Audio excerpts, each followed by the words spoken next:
Salut à tous et j'espère que vous allez bien. Aujourd'hui je vous retrouve pour vous faire ma pile à lire du printemps. Voilà, à défaut de vous faire des piles à lire chaque mois parce que j'ai que 3 livres à présenter grand maximum, je voulais vraiment vous faire une petite pile à lire, donc vous montrer un petit peu le type de livre que je vais essayer ou que je me programme un petit peu de lire. Du coup pour créer ma pile à lire, ça se passe comment? J'ai sélectionné 9 livres. Il y en a 3 que j'ai sélectionnés parce que je voulais les lire. Il y en a 3 autres que j'ai tirés au sort dans mon petit pot, c'est que j'ai mis tous mes livres à lire. Et il y en a 3 tout simplement qui ont été choisis au hasard sur... comment dire?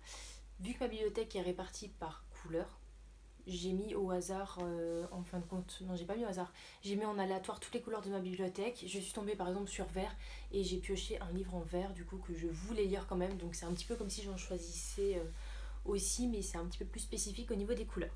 Donc du coup je vais commencer déjà par les livres que j'ai tirés au sort pour éviter du coup que certains livres restent trop longtemps dans ma palle.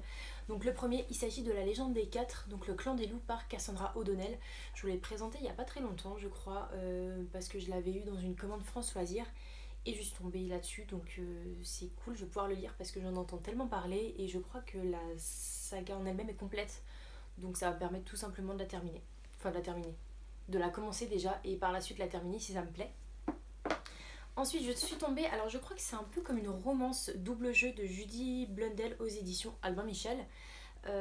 Ici, je crois qu'on va suivre une fille qui va se retrouver à Broadway parce qu'elle a envie de faire du théâtre, je crois, ou un truc comme ça. Et en fin de compte, elle va pas trouver, elle va vraiment galérer en pleine ville là-bas. Et quelqu'un va lui proposer un boulot un peu spécial et elle va accepter tout simplement parce que la misère commence à arriver. Donc je sais pas trop ce que ça va se passer. Je crois qu'il y a une petite romance. Et je suis pas sûre à 200%. Mais en tout cas, je vous en parlerai un petit peu plus une fois que je l'aurai lu, tout simplement. Et le dernier livre que j'ai pioché dans ma pile à lire, il s'agit de Longtemps j'ai rêvé de mon île de Lauren Walk. Alors c'est l'édition L'école des loisirs. Ce roman je ne vous l'ai pas encore présenté, mais alors que je l'ai acheté vraiment en dernier, parce que normalement c'était un book haul que j'étais censée vous faire, et vu que je suis tombée dessus, ça sert à rien que je vous le présente deux fois. Surtout si par la suite je vais vous le représenter dans un objet de lecture. Donc voilà, je sais pas énormément de quoi ça parle, très honnêtement. J'ai surtout craqué pour la couverture et je l'avais acheté à Gilbert Joseph avec des amis. Et pour le coup, ben, franchement, Gilbert Joseph, pour ceux qui connaissent, c'est le paradis du livre là-bas, surtout d'occasion. Donc j'en ai profité, il était à 2 € et quelques et voilà quoi. Je sais pas quoi vous dire de plus dessus, mais je vous en parlerai un petit peu plus une fois que ce sera lu. Ensuite, les livres par couleur, du coup, j'ai choisi Les filles de Roanoke par Amy Angel. Donc, c'est celle qui a écrit. Comment ça s'appelle déjà? The Book of Ivy. Et ce livre, je l'ai dans ma Kindle, mais je n'ai toujours pas lu. Bref, du coup, ce roman, je suis actuellement en train de le lire. J'en suis à la page 63. Donc, vraiment au tout début. Et on va suivre en fait une famille.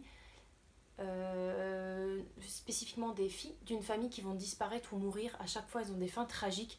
C'est vraiment un malheur, il y a une malédiction dans cette famille et en fin de compte on va en savoir un petit peu plus, car on va suivre ici, je sais plus comment elle s'appelle, on va suivre Lane qui a eu un attachement spécifique avec sa cousine Allegra et en fin de compte 10 années plus tard Allegra va disparaître, donc Lane va essayer de mener un petit peu l'enquête.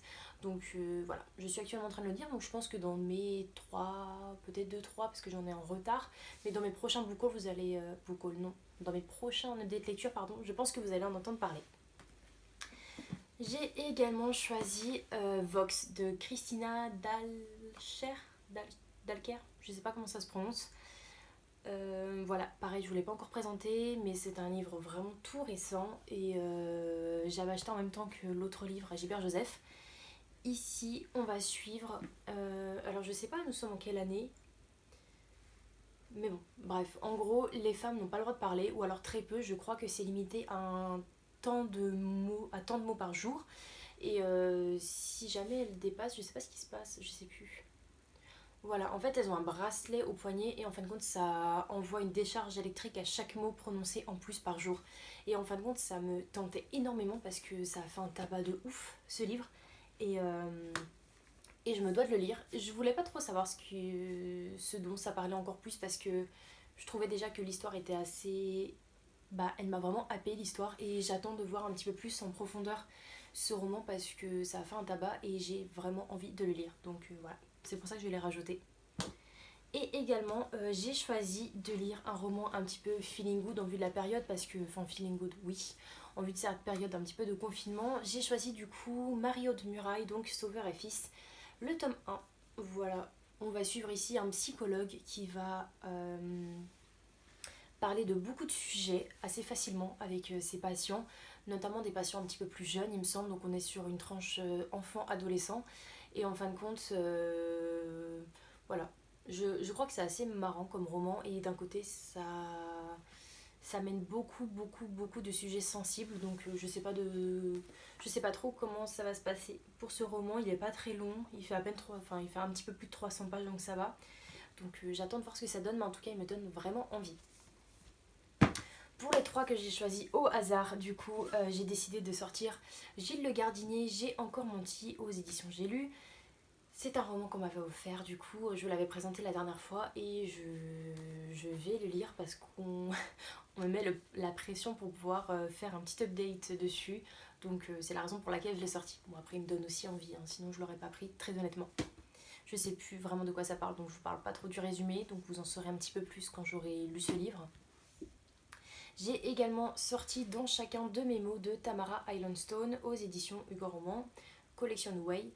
Je crois qu'on va suivre ici une fille qui est assez réservée et qui est assez angoissée à l'idée de parler. Et je sais plus comment ça va se passer. Je crois qu'elle va aller dans un genre de... une association. Alors je sais plus du tout. Franchement, je sais plus. Voilà, c'est pas une association, c'est un genre de... Comment ça s'appelle? Pas des interclasses, mais en fin de compte, elle va aller dans un truc de poète à l'école. Et en fin de compte, elle va essayer de se fondre dans la masse et elle va rencontrer un mystérieux guitariste. Donc je pense qu'il y aura une petite histoire d'amour là-dedans. Je sais pas trop de quoi ça peut... Je sais pas comment ça va se finir en fait, ce truc, très honnêtement. Et voilà. Je me suis dit que ça allait être une lecture assez légère pour cette période. Et ce roman, je le sors enfin parce que le tome 2, je crois pas qu'il soit déjà sorti, mais je crois qu'il va sortir. Et du coup, je vais absolument le lire. Il s'agit du Pacte d'Emma de Neil Gorman aux éditions... Alors, je crois que c'est Albin Michel. Ouais, Albin Michel. Je sais qu'il y a une histoire d'amour, il me semble. Alors, je crois que c'est avec un vampire, quelque chose comme ça. Je sais plus trop. Alors, je me plante totalement, hein, je sais plus. Mais bref, ça m'avait happé quand je l'ai eue. Et en fin de compte, je sais que elle, je crois elle est mourante en fin de compte. Et peut-être que le côté vampire de l'autre personne pourra la sauver. Je sais plus trop quoi. Je sais, franchement, alors là, je vous explique le livre, mais alors d'une façon. Bref, je sais plus exactement ce que c'est, mais en tout cas, je vous en parlerai un petit peu plus une fois que je l'aurai lu également, comme la plupart des autres que je viens de vous présenter. Voilà, du coup, ça c'est ma pile à lire de printemps. Et donc ça fait 9 livres. Après, vu comment ça se passe à l'heure actuelle, je pense que j'en lirai un petit peu plus en 3 mois, très honnêtement.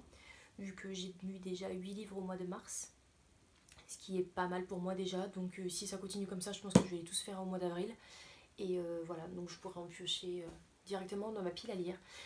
Donc voilà, j'espère que cette vidéo vous aura plu. N'hésitez pas à me dire également, vous, en commentaire, si vous prévoyez des petites piles à lire pour ce confinement, donc par saison, par mois.